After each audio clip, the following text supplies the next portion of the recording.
A mind absolved from life, made calm to know, a heart divorced from the blindness and the pang, the seal of tears, the bond of ignorance, he turned to find that wide world failure's cause. Away he looked from nature's visible face and sent his gaze into the viewless vast, the formidable, unknown infinity asleep behind the endless coil of things that carries the universe in its timeless breaths, and the ripples of its being are our lives. The worlds are built by its unconscious breath, and matter and mind are its figures or its powers, our waking thoughts the output of its dreams. The veil was rent that covers nature's depths. He saw the fount of the world's lasting pain and the mouth of the black pit of ignorance. The evil guarded at the roots of life raised up its head and looked into his eyes. On a dim bank where dies subjective space, from a stark ridge overlooking all that is, a tenebrous awakened nescience, her wide blank eyes wondering at time and form, stared at the inventions of the living void and the abyss whence our beginnings rose. Behind appeared a grey carved mask of night, watching the birth of all created things. A hidden puissance, conscious of its force, a vague and lurking presence everywhere, a contrary doom that threatens all things made, a death figuring as the dark seed of life, seemed to engender and to slay the world. Then from the sombre mystery of the gulfs and from the hollow bosom of the mask, something crept forth that seemed a shapeless thought, a fatal influence upon creatures stole, whose lethal touch pursued the immortal spirit. On life was laid the haunting finger of death, and overcast with error, grief and pain, the soul's native will for truth and joy and light. A deformation coiled that claimed to be the being's very turn, nature's true drive. A hostile and perverting mind at work in every corner ensconced of conscious life, corrupted truth with her own formulas. Interceptor of the listening of the soul, afflicting knowledge with the hue of doubt, it captured the oracles of the occult gods, effaced the signposts of life's pilgrimage, cancelled the firm rock edicts graved by time, and on the foundations of the cosmic law erected its bronze pylons of misrule. Even light and love, by that cloaked danger spell, turned from the brilliant nature of the gods to fallen angels and misleading suns, became themselves a danger and a charm, a perverse sweetness, a heaven-born maleficence. Its powers could deform divinest things. A wind of sorrow breathed upon the world. All thought with falsehood was besieged, all act stamped with defect or with frustration signs, all high attempt with failure or vain success, but none could know the reason of his fall. The grey mask whispered, and though no sound was heard, yet in the ignorant heart a seed was sown that bore black fruit of suffering, death, and bale. Out of the chill steps of a bleak unseen, invisible, wearing the night's grey mask, arrived the shadowy, dreadful messengers, invaders from a dangerous world of power, ambassadors of evil's absolute.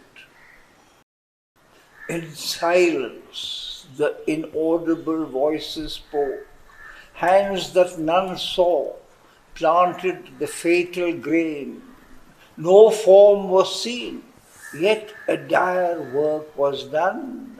An iron decree in crooked uncials written imposed a law of sin and adverse fate. Life looked at him with changed and somber eyes. Her beauty he saw, and the yearning heart in things that with a little happiness is content, answering to a small ray of truth or love.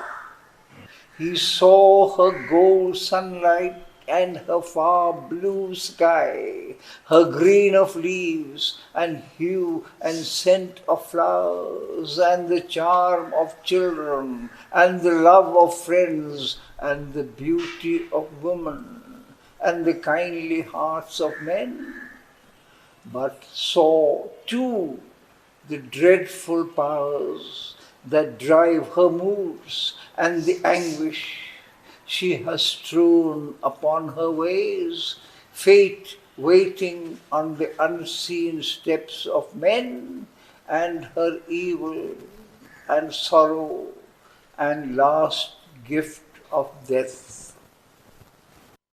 A breath of disillusion and decadence, corrupting, watched for life's maturity and made to rot the full grain of the soul. Progress became a purveyor of death. A world that clung to the law of a slain light, cherished the putrid corpses of dead truths, hailed twisted forms as things free, new and true. Beauty from ugliness and evil drank, feeling themselves guests at a banquet of the gods, and tasted corruption like a high-spiced food. A darkness settled on the heavy air. It hunted the bright smile from nature's lips and slew the native confidence in her heart and put fear's crooked look into her eyes. The lust that warps the spirit's natural good, replaced by a manufactured virtue and vice, the frank spontaneous impulse of the soul. Afflicting nature with the jewel's lie, their twin values whetted a forbidden zest, made evil a relief from spurious good, the ego battened on righteousness and sin, and each became an instrument of hell. In rejected heaps by a monotonous road, the old simple delights were left to lie on the wasteland of life's descent to night. All glory of life was dimmed, tarnished with doubt. All beauty ended in an aging face. All power was dubbed a tyranny cursed by God, and truth a fiction needed by the mind. The chase of joy was now a tired hunt. All knowledge was left a questioning ignorance. As from a womb obscure he saw emerge the body and visage of a dark unseen, hidden behind the fair outsides of life. Its dangerous commerce is our suffering's cause. Its breath is a subtle poison in men's hearts. All evil starts from that ambiguous face. A peril haunted now the common air. The world grew full of menacing energies, and wherever turned for help or hope his eyes, in field and house, in street and camp and mart, he met the prowl and stealthy come and go of armed, disquieting bodied influences. A march of goddess figures, dark and nude, alarmed the air with grandiose unease. Appalling footsteps drew invisibly near. Shapes that were threats invaded the dreamlight, and ominous beings passed him on the road whose very gaze was a calamity. A charm and sweetness, sudden and formidable, faces that raised alluring lips and eyes, approached him armed with beauty like a snare, but hid a fatal meaning in each line, and could in a moment dangerously change. But he alone discerned that screened attack. A veil upon the inner vision lay. A force was there that hid its dreadful steps. All was belied, yet thought itself the truth. All were beset, but knew not of the siege. For none could see the authors of their fall. Aware of some dark wisdom still withheld, that was the seal and warrant of this strength, he followed the track of dim, tremendous steps, returning to the night from which they came. A tract he reached, unbuilt and owned by none. There all could enter, but none stay for long. It was a no man's land of evil air, a crowded neighborhood without one home, a borderland between the world and hell. Their unreality was nature's lord. It was a space where nothing could be true, for nothing was what it had claimed to be. A high appearance wrapped a specious void. Yet nothing would confess its own pretense, even to itself, in the ambiguous heart. A vast deception was the law of things. Only by that deception they could live. An unsubstantial nihil guaranteed the falsehood of the forms this nature took and made them seem a while to be and live. A borrowed magic drew them from the void. They took a shape and stuff that was not theirs and showed a color that they could not keep, mirrors to a phantasm of reality. Each rainbow brilliance was a splendid lie. A beauty unreal graced a glamour face. Nothing could be relied on to remain. Joy nurtured tears, and good and evil proved, but never out of evil one plucked good. Love ended early in hate, delight killed with pain, truth into falsity grew, and death ruled life. A power that laughed at the mischiefs of the world, an irony that joined the world's contraries and flung them into each other's arms to strive, put a sardonic rictus on God's face.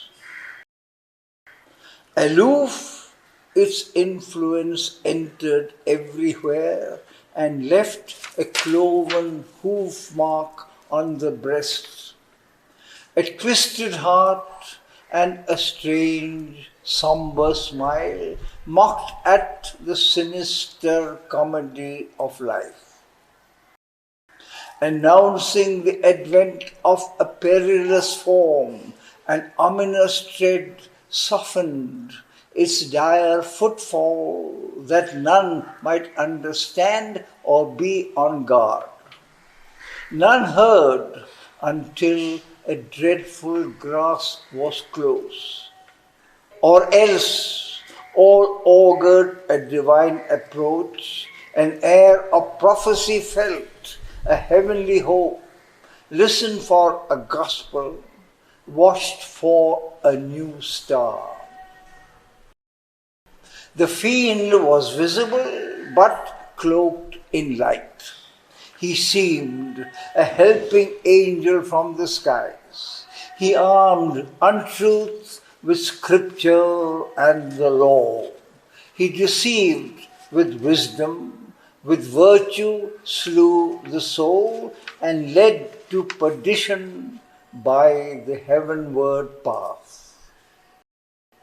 A lavish sense he gave of power and joy, and when arose the warning from within, he reassured the ear with dulcet tones, or took the mind captive in his own net. His rigorous logic made the false seem true, amazing the elect with holy law. He spoke as with the very voice of God. The air was full of treachery and ruse. Truth speaking was a stratagem in that place. Ambush lurked in a smile, and peril made safety its cover, trust its entry's gate.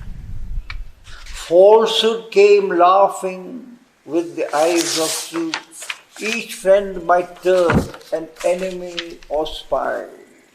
The hand one clasped and sleeved a dagger's stab, and an embrace could be doom's iron cage. Agony and danger stalked their trembling prey and spoke softly as to a timid friend. Attack sprang suddenly, vehement and unseen. Fear laid upon the heart at every turn and cried out with an anguished, dreadful voice. It called for one to save, but none came near.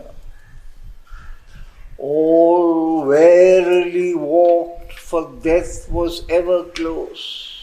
Yet caution seemed a vain expense of care, for all that guarded proved a deadly net, and when after long suspense salvation came and brought a glad relief disarming strength, it served as a smiling passage to worse fate. There was no truce and no safe place to rest. One dared not slumber or put off one's arms. It was a world of battle and surprise. All who were there lived for themselves alone. All warred against all, but with a common hate, turned on the mind that sought some higher good. Truth was exiled, lest she should dare to speak and hurt the heart of darkness with her light, or bring her pride of knowledge to blaspheme the settled anarchy of established things.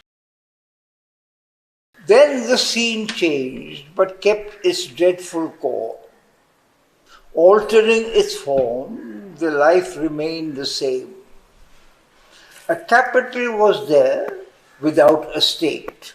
It had no ruler, only groups that strove. He saw a city of ancient ignorance, founded upon a soil that knew not light. There each in his own darkness walked alone. Only they agreed to differ in evil's paths, to live in their own way for their own selves, or to enforce a common lie and wrong. Their ego was lord upon his peacock seat, and falsehood sat by him, his mate and queen. The world turned to them as heaven to truth and God. Injustice, justified by firm decrees, the sovereign weights of errors legalized trade, but all the weights were false and none the same. Ever she watched with her balance and a sword, lest any sacrilegious word expose the sanctified formulas of her old misrule. In high professions wrapped, self-will walked wide, and license stalked, prating of order and right. There was no altar raised to liberty. True freedom was abhorred and hunted down. Harmony and tolerance nowhere could be seen. Each group proclaimed its dire and naked law. A frame of ethics knobbed with scriptural rules, or a theory passionately believed and praised, a table seemed of high heaven's sacred code. A formal practice, mailed and iron shod, gave to a rude and ruthless warrior kind, drawn from the savage bowels of the earth, a proud, stern poise of harsh nobility, a civic posture, rigid and formidable. But all their private acts belied the pose. Power and utility were their truth and right.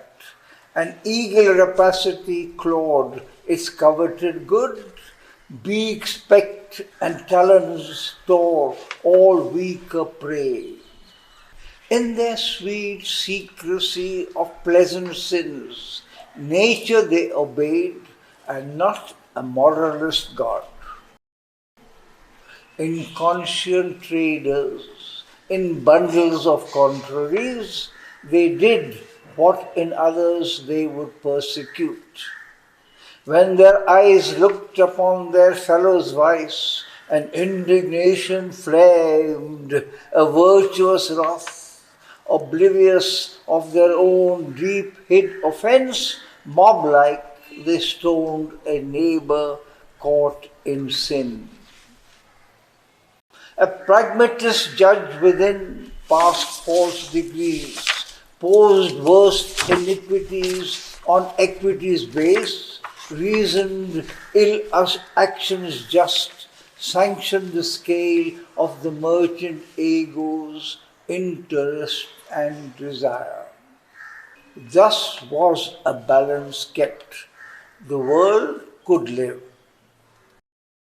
A zealot fervour pushed their ruthless skulls. All faith not theirs, bled, scourged as heresy. They questioned, captive, tortured, burned or smoked, and forced the soul to abandon right or die. Amid her clashing creeds and warring sects, religion sat upon a blood-stained throne. 100 tyrannies oppressed and slew, and founded unity upon fraud and force. Only what seemed was prized as real there. The ideal was a cynic ridicule's butt, hooted by the crowd, mocked by enlightened wits, spiritual seeking wandered, outcasted, a dreamer's self-deceiving web of thought or mad chimera, deemed or hypocrite's fake, his passionate instinct trailed through minds obscure, lost in the circuits of the ignorance. A lie was there the truth, and truth a lie. Here must the traveller of the upward way, for daring hell's kingdoms winds the heavenly route, pause or pass slowly through that perilous space, a prayer upon his lips and the great name. If probe not all discernment's keen spear point, he might stumble into falsity's endless net. Over his shoulder often he must look back like one who feels on his neck an enemy's breath, else stealing up behind a treasonous blow might prostrate, cast and pin to unholy soil, pierced through his back by evil's poignant stake. So might one fall on the Eternal's road, forfeiting the Spirit's lonely chance in time, and no news of him reach the waiting gods. Marked missing in the register of souls, his name the index of a failing hope, the position of a dead remembered star. Only were safe who kept God in their hearts, courage their armor, faith their sword. They must walk, the hand ready to smite, the eye to scout, casting a javelin regard in front, heroes and soldiers of the army of light. Hardly even so, the grisly danger past, released into a calmer, purer air, they dared at length to breathe and smile once more. Once more they moved beneath a real sun. Though hell claimed rule, the Spirit still had power. This no man's land he passed without debate. Him the heights mission, him the abyss desired. None stood across his way, no voice forbade. For swift and easy is the downward path, and now towards the night was turned his face. A greater darkness waited, a worse reign, if worse can be where all is evil's extreme. Yet to the cloaked, the uncloaked is naked worst. There God and truth and the supernal light had never been, or else had power no more. As when one slips in a deep moment's trance over mind's border into another world, he crossed a boundary whose stealthy trace I could not see, but only the soul feel. Into an armored, fierce domain he came and saw himself wandering like a lost soul amid grimed walls and savage slums of night. Around him crowded grey and squalid huts, neighbouring proud palaces of perverted power, inhuman quarters and demoniac wards. A pride in evil hugged its wretchedness. A misery haunting splendour pressed those fell, dun suburbs of the cities of dream life. Their life displayed to the spectator soul the shadow depths of her strange miracle. A strong and fallen goddess without hope, obscured, deformed by some dire Gorgon spell, as might a harlot empress in a bouge, nude, unashamed, exulting, she upraised her evil face of perilous beauty and charm, and drawing panic to a shuddering kiss twixt the magnificence of her fatal breasts, allured to their abyss, the spirits fall. Across his field of sight she multiplied, as on a scenic film or moving plate, the implacable splendor of her nightmare pomps. On the dark background of a soulless world, she staged between a lurid light and shade her dramas of the sorrow of the depths, written on the anguished nerves of living things. Epics of horror and grim majesty, wry statues spat and stiffened in life's mud, a glut of hideous forms and hideous deeds paralyzed pity in the hardened breast.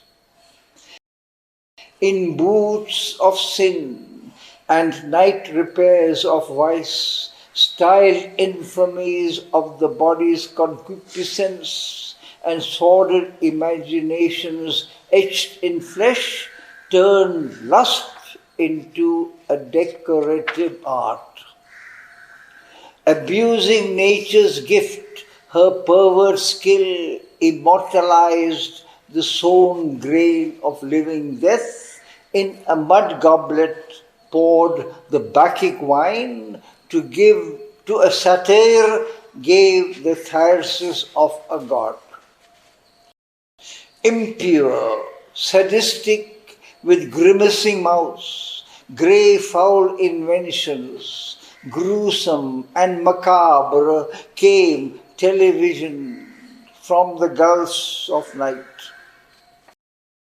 Her craft, ingenious in monstrosity, impatient of all natural shape and poise, a gape of nude exaggerated lines, gave caricature a stark reality, and art parades of weird distorted forms and gargoyle masks, obscene and terrible, trampled to tormented postures, the torn sense. An inexorable evil's worshipper, she made vileness great and sublimated filth. A dragon power of reptile energies and strange epiphanies of grovelling force and serpent grandeurs crouching in the mire drew adoration to a gleam of slime. All nature, pulled out of her frame and base, was twisted into an unnatural pose. Repulsion stimulated inert desire. Agony was made a red spiced food for bliss. Hatred was trusted with the work of lust, and torture took the form of an embrace. A ritual anguish consecrated death. Worship was offered to the undivine. A new aesthesis of Inferno's art that trained the mind to love what the soul hates, imposed allegiance on the quivering nerves, and forced unwilling body to vibrate. Too sweet and too harmonious to excite in this regime that soiled the being's core, beauty was banned, the heart's feeling dulled to sleep, and cherished in their place sensations, thrills. The world was probed for jets of sense appeal. Here cold material intellect was the judge and needed sensual prick and jog and lash, that its hard dryness and dead nerves might feel some passion and power and acrid point of life. A new philosophy theorized evil's rights, gloried in the shimmering rot of decadence, or gave to a python force, persuasive speech, and armed with knowledge the primeval brute. Over life and matter only brooding bowed. Mind changed to the image of a rampant beast. It scrambled into the pit to dig for truth and lighted its search with the subconscious flares. Thence bubbling rose, sullying the upper air, the filth and festering secrets of the abyss. This it called positive fact and real life. This now composed the fetid atmosphere. A wild beast passion crept from secret night to watch its prey with fascinating eyes. Around him, like a fire with sputtering tongues, there lolled and laughed a bestial ecstasy. The air was packed with longings, brute and fierce, crowding and stinging in a monstrous swarm, pressed with a noxious hum into his mind, thoughts that could poison nature's heavenliest breath, forcing reluctant lids, assail the sight, acts that revealed the mystery of hell. All that was there was on this pattern made.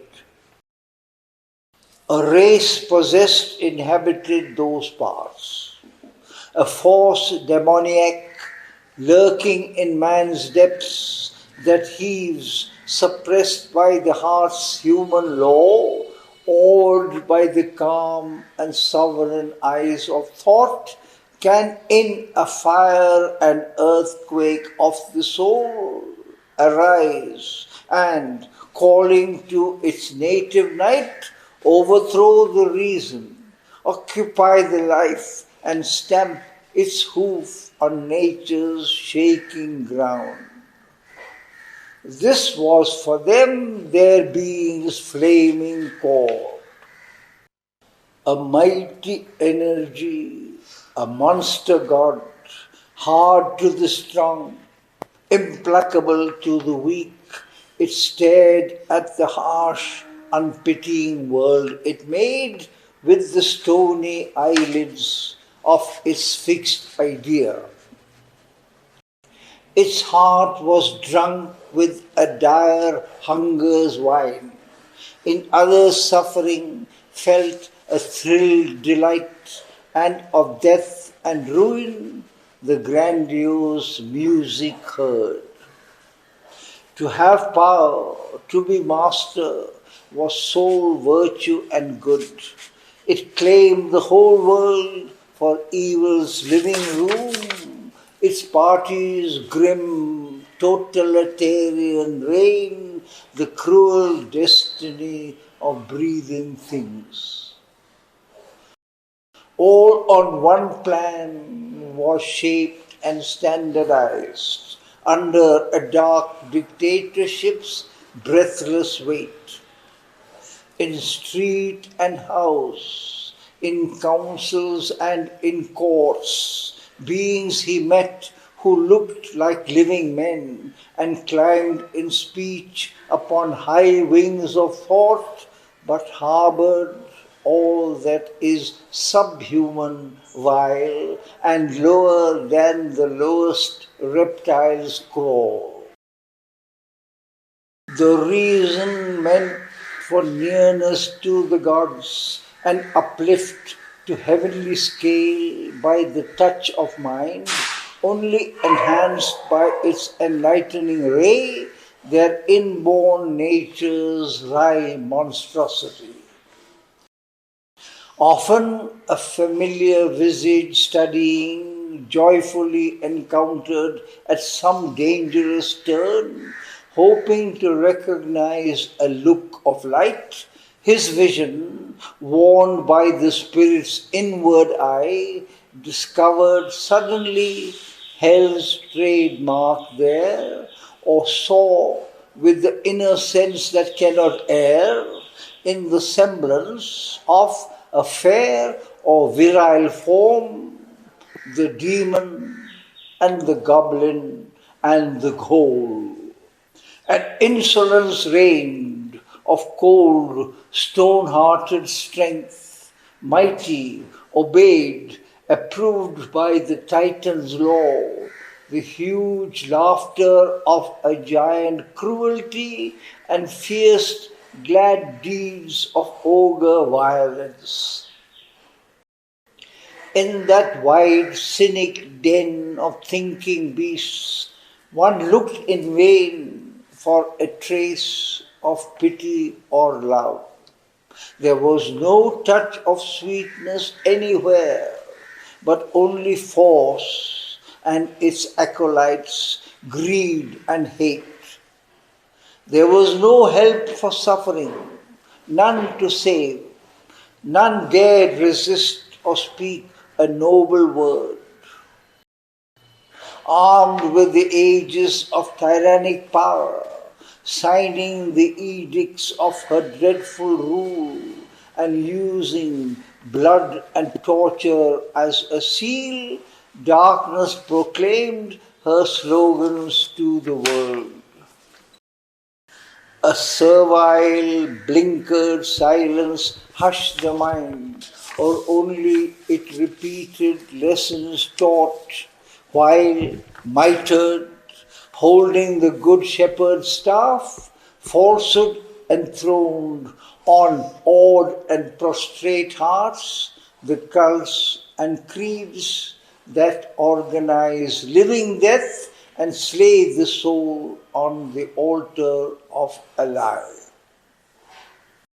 All were deceived or served their own deceit. Truth in that stifling atmosphere could not live. Their wretchedness believed in its own joy, and fear and weakness hugged their abject depths. All that is low and sordid-thoughted, base, all that is drab and poor and miserable, breathed in a lax content its natural air and felt no yearning of divine release. Arrogant, jibing at more luminous states, the people of the gulfs despised the sun. A barriered autarky excluded light, fixed in its will to be its own grey self. It wanted its norm unique and splendid type. It soothed its hunger with a plunderer's dream. Flaunting its cross of servitude like a crown, it clung to its dismal, harsh autonomy. A bull throat bellowed with its brazen tongue, its hard and shameless clamour filling space and threatening all who dared to listen to truth, claimed the monopoly of the battered ear. A deafened acquiescence gave its vote, and braggart dogmas shouted in the night, kept for the foreign soul, once deemed a god, the pride of its abysmal absolute. A lone discoverer in these menacing realms, guarded like termite cities from the sun, oppressed mid crowd and tramp and noise and flare, passing from dusk to deeper, dangerous dusk, he wrestled with powers that snatched from mind its light and smote from him their clinging influences. Soon he emerged in a dim, wall-less space, for now the people tracks were left behind. He walked between white banks of failing eve. Around him grew a gaunt spiritual blank, a threatening waste, a sinister loneliness that left mind bare to an unseen assault, an empty page on which all that willed could write stark, monstrous messages without control. A travelling dot on downward roads of dusk, mid barren fields and barns and straggling huts and a few crooked and phantasmal trees, he faced a sense of death and conscious void. But still a hostile life unseen was there, whose death-like poise, resisting light and truth, made living a bleak gap in nullity. He heard the grisly voices that deny, assailed by thoughts that swarmed like spectral hordes, a prey to the staring phantoms of the gloom, and terror approaching with its lethal mouth, driven by a strange will, down, ever down, the sky above, a communique of doom, he strove to shield his spirit from despair, but felt the horror of the growing night and the abyss rising to claim his soul. Then ceased the abodes of creatures and their forms, and solitude wrapped him in its voiceless folds. All vanished suddenly like a thought expunged. His spirit became an empty, listening gulf, void of the dead illusion of a world. Nothing was left, not even an evil face. He was alone with the grey python night, a dense and nameless nothing, conscious, mute, which seemed alive but without body or mind, lusted all beings to annihilate, that it might be forever nude and sole. as in a shapeless beast's intangible jaws, gripped, strangled by that lusting, vicious blot, attracted to some black and giant mouth and swallowing throat and a huge belly of doom, his being from its own vision disappeared, drawn towards depths that hungered for its fall. A formless void oppressed his struggling brain. A darkness, grim and cold, benumbed his flesh. A whispered grey suggestion chilled his heart. Hailed by a serpent force from its warm home and dragged to extinction in bleak vacancy, life clung to its seat with cords of gasping breath. Lapped was his body by a tenebrous tongue. Existence smothered, travailed to survive. Hope strangled and perished in his empty soul. Belief and memory abolished, died, and all that helps the spirit in its course. There crawled through every sense and aching nerve, leaving behind its poignant quaking trail a nameless and unutterable fear.